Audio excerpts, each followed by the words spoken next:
Idealnya memang tempat wudhu itu berpisah dengan toilet. Mengapa? Karena di dalam tempat wudhu itu kita juga menyertakan ya berbagai macam kalimat-kalimat thayyibah yang mengiringi proses wudhu, baik sebelum ataupun setelah wudhu itu dilangsungkan. Ya, bukankah kita saat berwudhu kan mengucapkan Bismillahirrahmanirrahim, kan? Sebagai mula kita mengerjakan segala kebaikan dengan dasar yang Nabi sabdakan, kullu amrin tibalin la yubda'u fihi Bismillahirrahmanirrahim fahuwa abtar. Dan itu juga sebagai ekspresi ungkapan gambaran atas niat yang kita tujukan dari wudhu itu, kita arahkan untuk mendapatkan ridha Allah Subhanahu wa taala. Kemudian juga di akhir wudhu kita juga kan berdoa, ya kan, dengan mengucapkan syahadatain, syahadu an la ilaha illallah, syahadu anna muhammadar rasulullah. Kemudian kita mengatakan Allahumma ja'alni minat tawwabin wa ja'alni minal mutatahhirin. Kalau kita mau kemudian tambahkan juga dengan doa wa ja'alni min ibadikas salihin. Nah, sedangkan kalimat-kalimat thayyibah yang berupa permohonan-permohonan doa dalam kebaikan ataupun menyebut asma-asma yang mulia, nah itu kan umumnya tidak diutarakan saat kita berada di dalam toilet, ya, karena toilet punya sifat tertentu. Ya, sifatnya hanya untuk menyalurkan atau membuang hadas, baik yang sifatnya kecil ataupun juga besar, dengan cara-cara tertentu yang boleh jadi juga melahirkan najis. Sedangkan wudhu itu ya tidak seketika juga menyatu dengan menghilangkan najis. Bisa jadi hanya hadasnya saja, belum tentu ada najisnya, gitu kan. Sedangkan kalimat-kalimat thayyibah sangat tidak disukai diungkapkan dalam keadaan-keadaan kita masuk toilet. Karena itu saat masuk toilet kita kan berdoanya doa memohon perlindungan kepada Allah dari godaan-godaan setan yang berkumpul di tempat-tempat yang buruk, ya, seperti toilet dan semisalnya. Allahumma inni a'udzubika minal khubuthi wal khaba'ith. Nah, kemudian ketika kita keluar, kita kan beristighfar tuh. Ghufranak, gitu kan? Ghufranak, mohon ampunanmu ya Allah. Nah, ada yang mendetilkan itu. Kenapa kita minta ampunan ketika keluar? Karena kita menahan diri dari pengungkapan kalimat thayyibah yang biasanya kita ucapkan di setiap tempat, gitu kan, istighfar, sholawat dan sebagainya. Nah, ketika itu terputus saat masuk toilet, ya, seakan-akan ada sifat tawadhu, kita memohon ampunan karena nggak mampu mengungkapkan, karena itu tempat yang tidak pantas, gitu kan, diungkapkan itu di tempat yang tidak sesuai. Maka ketika keluar kita mengatakan ghufranak kalau ada hal-hal yang tidak tepat di dalam dan tidak mampu mengerjakan hal yang biasa kita kerjakan. Itu adab saja, takdib di dalamnya. Nah, karena alasan inilah akan lebih bagus kalau tempat wudhu itu bisa terpisah sendiri dengan toilet, sehingga nanti kesempurnaan hal-hal yang mengiringi bisa dilakukan. Bila pun memang keadaannya tidak memungkinkan dan hanya ada itu dan bisa didapatkan di dalam berbagai kondisi, ya, Anda ke mall misalnya kan, tidak ada tempat spesifik wudhu, taruhlah gitu, demikian kondisinya, atau bahkan dalam kondisi tertentu, bahkan saat haji atau umrah yang begitu padat tempat wudhunya misalnya, dan Anda hanya menemukan ada toilet tapi ada keran yang disiapkan terpisah, gitu kan, di dalamnya itu.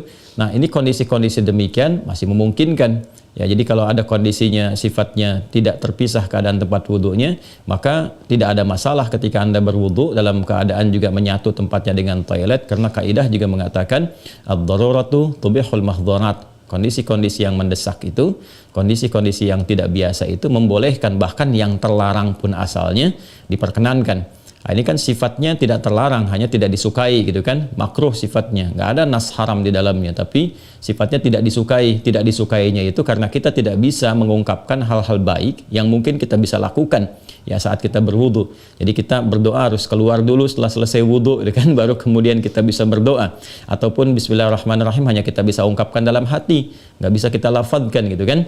Doa-doa pun kita iringkan di dalam hati. Nah, itu hal-hal yang menjadikan kita kemudian tidak maksimal. Pun demikian juga ada satu kondisi lain, itu kan tempat berkumpulnya setan di tempat-tempat yang kurang bagus itu, sehingga godaan-godaan saat berwudu dan sebagainya, nah itu kadang-kadang lebih banyak. Nah, ini tentunya juga di satu sisi tidak berlaku juga, ya, kondisi ini saat misalnya kalau mandi besar, kadang-kadang kan juga tempatnya menyatu juga dengan toilet, kan mandi besar juga berlangsung wudu di dalamnya, kan? Nah, ini kita harus fleksibel juga dalam kondisi-kondisi demikian. Jadi ini yang mau saya katakan, tidak berhukum haram, itu bisa dilakukan. Kalau tempatnya kita misalnya memungkinkan untuk berpisah, bagus, ada dipisahkan. Tapi kalau menyatu pun tidak ada masalah, kan? Tidak ada masalah sepanjang dalam keadaan-keadaan darurat tertentu dan tidak berhukum haram. Ya, apa dalilnya? Yang tadi saya sampaikan. Ya, tidak ada nas spesifik mengharamkannya, dan kadang-kadang kita mandi besar juga, ya, al-ghuslu dari janabah dan semacamnya juga berlangsung, dan dalam mandi besar juga ada wudu. Namun barangkali kesempurnaan itu tidak bisa kita iringkan dengan kalimat-kalimat thayyibah yang diungkapkan, hanya dalam hati kita lakukan.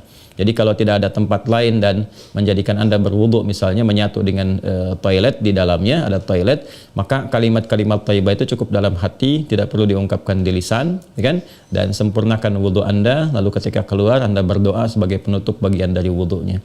Demikian kiranya bisa disampaikan. Wallahu taala a'lam bissawab. Dan sebelum saya menutup, ada sesuatu yang sangat menarik ketika Ibnu Abbas radhiyallahu taala anhuma menyampaikan kisah Nabi sallallahu alaihi wasallam, ya, saat beliau berada di kediamannya Sayyidah Maimunah radhiyallahu taala anha, dan malamnya kemudian bangun, ya, bangkit dari tidurnya, duduk dulu menghilangkan bekas ngantuk. Nah, ini ditemukan di Sunan Abu Daud nomor hadis 1367. Tsumma dhahaba ila syanin mu'allaqah. Kemudian beliau pergi ke tempat tertutup. Nah, syanin mu'allaqah ini enggak disebutkan tempat tertutupnya. Apakah dia sifatnya mirhad, ya kan? Apakah tempatnya toilet yang menyatu, kamar mandi, ataukah dia tempat wudhu, ya kan? Midha, misalnya, apakah dia tempat wudhu? Nah, ini yang tidak disebutkan, keadaannya tempat tertutup saja. Ini memberikan kesan bahwa bisa jadi kalau itu yang dimaksudkan adalah tempat yang tertutup, itu toilet dan semacamnya, jelas, ya, dilakukan dalam bentuk tertutup sehingga tidak tampak aurat dan sebagainya, itu fikih yang lain. Tapi kaitan dengan wudhu juga itu cukup menarik juga. Hendaknya kalau kita pun membuat tempat wudhu di satu tempat, ya, dimungkinkan ada penutupnya, karena boleh jadi tempat-tempat yang digunakan untuk oleh laki-laki ataupun perempuan yang menyatu, ya, menyatu itu yang dimaksudkan dimanfaatkannya. Ya, boleh jadi ada perempuan juga yang masuk ke situ, kan di satu tempat tuh nggak ada kehususan gitu, ya. Nah, tapi tempat-tempat lain sekarang sudah lebih bagus. Ini untuk laki-laki, ini untuk perempuan, tuh nggak ada masalah. Tapi kalau tempat yang digunakan untuk menyatu, dia hendaknya ada penutup sehingga nggak semua orang bisa mengakses ke dalamnya dengan batas-batas tertentu. Apa kaitannya, korelasinya dengan pertanyaan Anda? Syanin mu'allaqah di sana nggak disebutkan, ya, apakah itu tempat wudhu atau menyatu dengan toilet. Tapi babnya ketika keluar dari situ Nabi sudah berwudhu. Ya, sedangkan keterangan tentang seputar wudhu Nabi dan bangkit di malam hari itu disertakan juga dengan janabat. Artinya apa? Di kondisi-kondisi tertentu kan mandi, ya kan? Dalam mandi itu kemudian ada proses wudhu dan sebagainya. Ini menunjukkan kesan bahwa dalam mandi itu kan ada, selain hadas juga ada sifat-sifat lain yang dibersihkan, ya kan? Bisa jadi juga yang mengandung najis seperti buang air kecil, ya, dan sebagainya kan menyertai dalam mandi itu. Nah, ini memberikan kesan bahwa tidak ada hukum spesifik haram untuk mengerjakan wudhu di dalamnya, karena ada proses yang tadi saya sebutkan. Tapi lebih disukai kalau hanya untuk wudhu semata, tidak disertai dengan mandi yang lainnya, kalau ada tempat yang terpisah sehingga bisa menyempurnakan bacaan-bacaan yang dimaksudkan. Demikian.